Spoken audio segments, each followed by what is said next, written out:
Well, good morning, everyone. Good morning. Morning.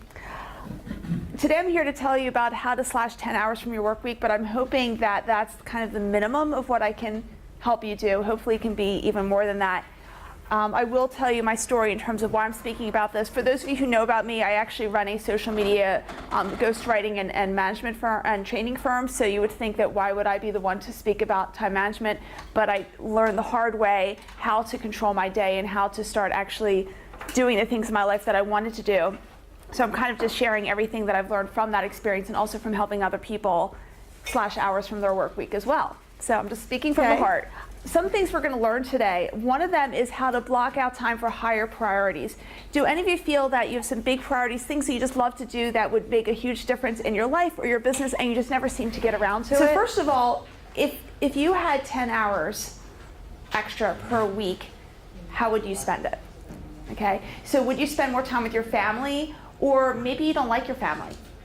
Maybe you have some other life dreams, or there are volunteer activities you want to do, or hobbies. I'd love to hear from maybe 3 of you. If you had 10 extra hours a week, how would you spend it? So the first thing is, what is the most important task? And let's just look at your business, for example. What is the most important thing that you could do that you're not doing that would drastically schedule your MIT during your BPT, which is your biological prime time? It doesn't mean like you have to give birth before you're 40. That's not biological prime time. Your biological prime time is when you're most awake and when you're most alert. For most people, it's in the morning. For most people, it's ridiculously early in the morning. But there are some people who are night owls and they don't really wake up till 9 o'clock or 10 o'clock. So you want to schedule the most important tasks when you're most alert. You don't want to do it. Let's say, the morning is a good time for you. You don't want to say, you know what, I'll go ahead and make those calls or schedule block out time to work on some marketing projects. So as I mentioned, you want to schedule everything, not just appointments. And here's why you don't want to have a to-do list. Do any of you use to-do lists right now? Okay. I hope at the end of this, if you learn nothing else, you will never do a to-do list again. Awesome. Okay, yes, okay. So first of all, it doesn't factor in time. So you can have the tiny little 5-minute tasks along with the 3-hour tasks.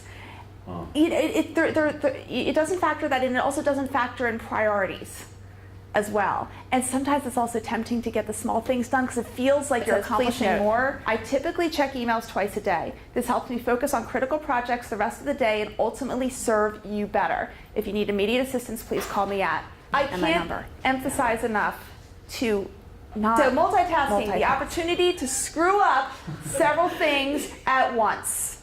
So just so the less email you send, the less you receive. Okay?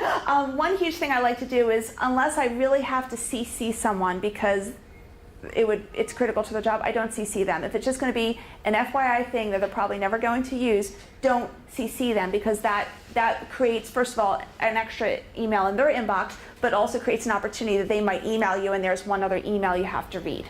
Okay, also this has been a huge one. When you email someone, provide solutions and not questions. So for example, let's say someone, you do need to make an appointment with someone, and instead of saying, so I know we agreed to meet, so can you tell me what days and times are good for you? And then they respond back, and it might not be good. Instead say, here are 2 days or times that work for me. Which one of these is good for you? I'll put it in the calendar, and I look forward to seeing you then. In other words, try to create as much closure as possible with every piece of email you send. The next thing is setting strict boundaries, and this is really hard to do. I'm just going to tell you, especially if you're someone like me who likes to please everyone all the time. Okay, so if someone is asking for a phone call or meeting, you have to kind of ask yourself, is it really necessary to achieve your big goals? Or if you're thinking of initiating a phone call or meeting, like a big conference call, ask yourself, is it really needed, or does it really need to be an hour? Maybe it could be a half hour, even 20 minutes. Okay, some bonus material.